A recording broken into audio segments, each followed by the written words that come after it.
Il y a des entreprises dont on dit qu'elles ont un avantage concurrentiel. Et puis, il y a SML. Une entreprise dont les clients continuent de commander les machines même lorsque leur propre gouvernement leur complique la tâche.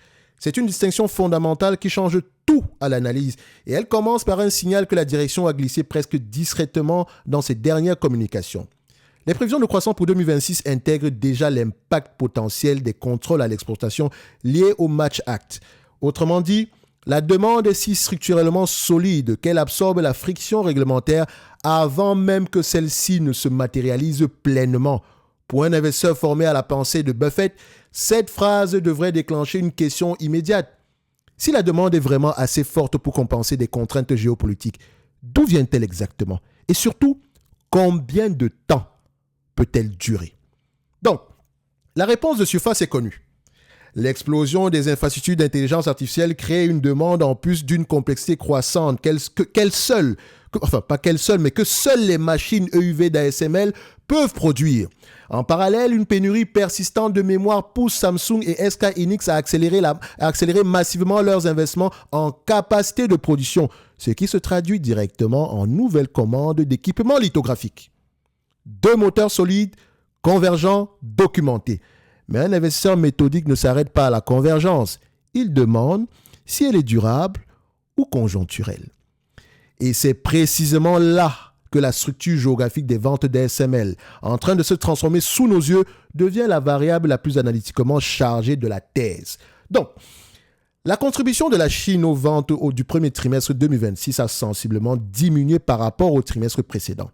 Les fabricants de mémoire sud-coréens représentent désormais une part dominante des ventes trimestrielles. Du point de vue du risque géopolitique immédiat, ce rééquilibrage est clairement favorable. ASML réduit son exposition à un éventuel durcissement des contrôles à l'exportation dirigés vers la Chine. Mais voilà ce que l'analyse superficielle rate systématiquement. Si 2 ou 3 acteurs coréens captent désormais une fraction dominante des revenus trimestriels, alors la santé financière de Samsung et SK Hynix, leur propre cycle d'investissement et leur sensibilité au prix de la mémoire deviennent des variables directement transmises au compte de résultats d'ASML. On a réduit le risque géopolitique, mais on a concentré un risque client. Et ce n'est pas une raison de fuir la thèse, c'est une raison de la lire avec beaucoup plus de précision. Et cette précision commence par comprendre pourquoi ASML peut se permettre d'absorber ces risques mieux que n'importe quel autre équipementier de la planète, ce qui nous ramène directement à son carnet de commandes. ASML prévoit de doubler sa capacité de production d'EUV Low-NA par rapport au niveau de 2025. Cette décision ne se prend pas à la légère. Les machines EUV coûtent plusieurs centaines de millions d'euros l'unité et doubler la capacité engage des milliers d'ingénieurs spécialisés ainsi que des chaînes d'approvisionnement d'une complexité rare. Une telle allocation de capital n'est possible que lorsque le carnet de commandes offre une visibilité suffisante pour justifier l'engagement sur plusieurs années. Les commandes actuelles doivent se matérialiser en revenus en 2027 et au-delà. Une visibilité temporelle que peu d'équipementiers industriels peuvent revendiquer. C'est ici que l'investisseur non formé commet souvent l'erreur la plus coûteuse. Confondre visibilité à court terme et durabilité structurelle. L'histoire des équipementiers semi-conducteurs est jalonnée de cycles où des carnets de commandes apparemment solides ont précédé des corrections violentes. Applied Materials, KLA, Lam Research, tous ont vécu ces retournements douloureux. Comprendre pourquoi ASML est différent exige qu'on aille directement au cœur de son avantage concurrentiel. Pas qu'on se contente de le nommer comme s'il suffisait de le constater pour en comprendre la solidité. Ça ne sert à rien de dire qu'il est un mot. Non. Comment est-ce qu'il fonctionne? Comment est-ce qu'il est mis en pratique? C'est ça qu'un investisseur qui fait de l'analyse fondamentale fait réellement quand il questionne l'avantage concurrentiel. Il n'est pas là pour constater. Le constat, c'est la première phase. Mais découvrir pourquoi il est là, est-ce qu'il est durable, c'est la seconde phase. Donc, je continue. Le mot d'ASML est quasi monopolistique sur le segment EUV. Il repose sur 2 décennies de R&D accumulées, un réseau de fournisseurs hyper spécialisés, irréplicable. Attention, la partie irréplicable est très importante. Si vous êtes curieux, Vous allez questionner qui sont ces fournisseurs qui fournissent quelque chose d'irréplicable. D'accord? Donc, je disais tantôt ceci. Un réseau de fournisseurs hyper spécialisés, irréplicables, et la complexité vertigineuse d'une machine contenant plus de 100 000 composants qui projettent des faisceaux laser sur des miroirs refroidis à quelques degrés du zéro absolu. Aucun concurrent ne dispose aujourd'hui des ressources techniques ni du temps nécessaire pour reproduire cet actif de manière crédible. Aucun. Mais décrire un mode n'est pas la même chose qu'évaluer sa résistance. Et c'est exactement là que la plupart des analyses s'arrêtent trop tôt. Un mode se rétrécit rarement de façon visible et soudaine. Il se contracte lentement, sous la pression de dynamique technologique ou concurrentielle que le marché met du temps à intégrer. Que se passerait-il si des architectures de calcul moins gourmandes en puces avancées émergent et ralentissent la demande liée à l'IA? Que se passerait-il si un acteur étatique chinois parvient en 15 ans à combler partiellement le retard sur le segment DUV avant de s'attaquer à l'EUV? Que se passerait-il si la montée en puissance de l'EUV-INA crée des contraintes d'exécution industrielle inattendues? Ce ne sont pas des questions pour invalider la thèse, non. Ce sont les questions exactes que pose tout investisseur qui veut savoir précisément de quoi dépend sa solidité ou sa robustesse. Et c'est cette capacité à poser les bonnes questions qui sépare une conviction fondée d'un pari bien habillé. Alors, avant de parler de la suite, j'aimerais dire une chose. Si vous faites de l'analyse fondamentale, votre but est de poser les bonnes questions. Si vous posez les bonnes questions, vous aurez les bonnes réponses et ça va vous permettre ici de mieux rédiger votre thèse d'investissement. Si vous posez les mauvaises questions, vous connaissez la suite. Alors, voilà où nous en sommes.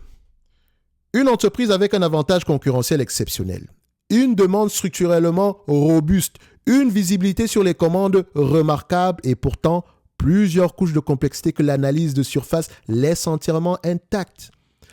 La concentration de la clientèle coréenne, la distinction entre croissance structurelle et croissance cyclique tirée par l'IA, et croyez-moi, c'est extrêmement important, que ce soit sur ASML ou sur n'importe quelle compagnie dans le domaine des semi-conducteurs. J'entends les deux CRSI, des Reber et des Semco, ce genre de choses-là. Les amis, la distinction entre la croissance structurelle et la croissance cyclique tirée par l'IA est très importante. La résistance réelle du mode sous des scénarios adverses réalistes, ce sont également des éléments que vous devez questionner. Comment est-ce que ce mode-là pourrait se comporter avec tel scénario, tel autre ou tel autre? C'est important. La durabilité des sources de revenus selon les différents horizons technologiques.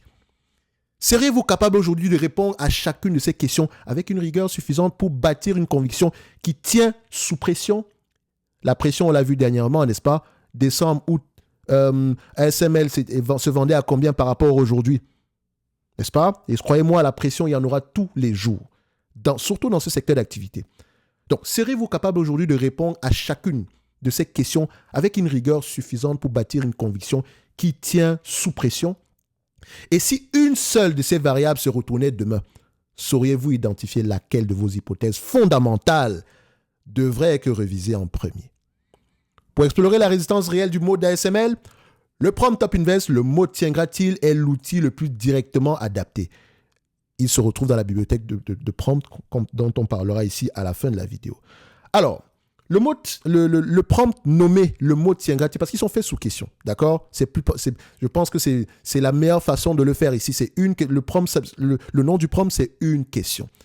Et par rapport à cette question, vous allez comprendre une chose. Ce prompt en question est conçu spécifiquement pour aller au-delà de la description statique d'un avantage concurrentiel et forcer l'investisseur à évaluer comment cet avantage se comporterait sous des scénarios adverses structurés. En utilisant, vous développerez la capacité à distinguer ce qui, dans le mode ASML, est véritablement ancré dans l'irréplicable de ce qui dépend de conditions actuelles favorables. Une distinction qui change le multiple d'évaluation qu'il est raisonnable de payer et qui protège contre le piège classique de payer une prime pour un mode qui se contracte lentement. Une fois cette solidité clarifiée, la question naturelle devient celle de la croissance elle-même. Le prompt, d'où vient cette croissance et où va-t-elle, décompose les différentes sources de revenus pour distinguer ce qui est structurel, savoir lié à la complexification irréversible des puces, de ce qui est cyclique, donc lié au super investissement actuel en infrastructure IA. C'est précisément la distinction que cette vidéo a soulevée sans pouvoir la trancher. Utilisé conjointement avec l'analyse du mode, ce prompt vous donne la capacité de projeter des scénarios réalistes et d'identifier à quel point la trajectoire commerciale d'ASML reste sensible à un ralentissement chez les hyperscalers, ce qui transforme une intuition en une position analytiquement défendable. Ces deux analyses resteront pourtant incomplètes sans le cadre sectoriel qui leur donne un sens profond. Le prompt, comment fonctionne cette industrie, fournit exactement cette base. Les cycles longs d'investissement, la concentration de la demande sur quelques fonderies mondiales, l'interdépendance entre les technologies roadmap des clients et les décisions d'allocation de capital des équipementiers. Sans cette grille de lecture, il est très difficile de distinguer un signal avancé de retournement d'un simple bruit de court terme. Et dans une industrie aussi concentrée, cette confusion a un prix. Les investisseurs qui ont perdu de l'argent sur les grands équipementiers semi-conducteurs ces 20 dernières années n'ont généralement pas manqué d'informations. Les résultats d'ASML sont publics, largement commentés, analysés par des milliers d'investisseurs particuliers. Ce qui leur a manqué, c'est la méthode pour poser les bonnes questions dans le bon ordre et le courage intellectuel de suivre les réponses là où elles mènent, même lorsqu'elles remettent en question une thèse à laquelle on avait envie de croire. En description de cette vidéo, vous allez retrouver le lien vers le groupe School. Dans le School, en commentaire épinglé, vous allez retrouver le lien vers la bibliothèque de prompt pour vous aider à accélérer, approfondir votre processus en matière d'analyse fondamentale, basé essentiellement sur le questionnement. Posez les bonnes questions, vous aurez les bonnes réponses. Et donc, on peut passer maintenant à l'analyse quantitative, qui est la partie la plus facile. 25 fois les bénéfices attendus en 2028 par rapport au prix actuel. Valorisation, 1174 €. Point à la ligne, on ferme. C'est ça que vous voulez comprendre? C'est ça qui est important pour vous? Mais avant d'y arriver, ça ne sera pas un long fleuve tranquille. Payer 25 fois les bénéfices d'une année précise, c'est sous-entendre que l'entreprise est capable de rapporter au moins ce niveau de bénéfice-là pour les 25 prochaines années. Ne prenez donc pas le multiple de valorisation à la légère, les amis. Et ce multiple de valorisation-là, il est très lié au cycle. Et clairement, ici, pour quelqu'un qui investit sur ASML, à chaque fois que cette compagnie va arriver aux alentours des 20 fois les bénéfices de l'année en cours, l'année en cours ici, c'est quoi? C'est 2026, non? Ça paye comme bon deal. OK? Ça paye comme bon deal. On vous l'a proposé l'année précédente, en 2025. C'est ce que vous aviez. Quand l'entreprise se retrouvait aux alentours de 2025, aux alentours des bénéfices de 660 € ici, bah vous avez déjà les attentes de 2025. Et c'est une entreprise qui est prévisible. 80% du temps, les analystes font des bonnes prévisions sur une période de 2 ans sur cette compagnie. Alors, payer 25 fois les bénéfices actuels, enfin de 2028, je précise bien, c'est sous-entendre que cette compagnie a les capacités de rapporter en moyenne, au-delà de 2028, 47 €. J'ai bien dit en moyenne. Donc, ça paye 47 € en 2029, 30 € en 2030, 60 € les bénéfices, bien sûr, en 2031, 50 € en 2032. Bref, la moyenne doit être au moins de 47 €. Et pour avoir la conviction nécessaire d'acheter du ASML à ce prix, à ce niveau de multiple-là, eh bien, il faut comprendre pourquoi elle est capable de générer ce revenu-là, ce bénéfice net-là. Et ce pourquoi est basé essentiellement sur ce que l'entreprise fait. À qui est-ce qu'elle vend? Comment est-ce qu'elle se fournit? Qui sont ses concurrents? Est-ce qu'elle contrôle la chaîne d'approvisionnement? Est-ce qu'elle peut fixer les prix? On ne s'assoit pas, on dit elle est un mot, etc. Non, les amis, c'est bien plus profond que ça. L'analyse quantitative, c'est une analyse de surface qui nous permet de déterminer si l'entreprise mérite notre attention. Parce que le temps, c'est de l'argent. Justement, le temps, c'est ce que les prompts en question vous permettent de gagner, d'économiser. OK? Une fois que vous avez déterminé que l'entreprise est intéressante quantitativement, c'est le moment de poser les bonnes questions. Pourquoi? Parce que quand on a une variation comme celle-ci, en 2025, où tout le monde panique, ah, la Chine, machin, les sanctions, etc. Quelqu'un qui sait ce que l'entreprise fait, qui connaît son positionnement, qui connaît également les tendances de fond en date d'aujourd'hui, ne panique pas, au contraire, il achète. Et celui qui arrive ici vit avec les regrets. Oh, j'aurais dû acheter ça ici. Tu faisais quoi? Et ici, tu faisais quoi? Et croyez-moi, les seules choses qui vous aident, c'est vraiment de comprendre les dossiers dans lesquels vous êtes investi en date d'aujourd'hui. Parce que aujourd'hui, l'entreprise vaut peut-être 1245 €. Enfin, la valorisation est de 1245 €. Demain, par action, la valorisation pourrait être de 800 €. Il faudrait avoir la conviction pour continuer à acheter. En tout cas, tant que les fondamentaux, en tout cas ce que moi je vois aujourd'hui, si ça reste à peu près la même chose sur les années à venir, cette compagnie pourrait s'échanger à au moins 1245 € sur les 10, 20, 30 prochaines années. OK? Donc ici, je mets 25 fois les bénéfices, donc ça fait à peu près 1174 € ici par rapport à l'objectif, par rapport aux attentes de 2028. Et on peut voir ici les attentes en question. Parce que rien n'est gravé, ce n'est pas statique. Les attentes des analystes par rapport à 2028, comme on peut le voir à ce niveau, est-ce qu'ils ont eu tendance à augmenter ou à diminuer? Vous voyez? Il y a 6 mois, on parlait de 36,32 €. Aujourd'hui, c'est 47 €. Il y a 6 mois, par rapport à 2026, on parlait de 31,43 €.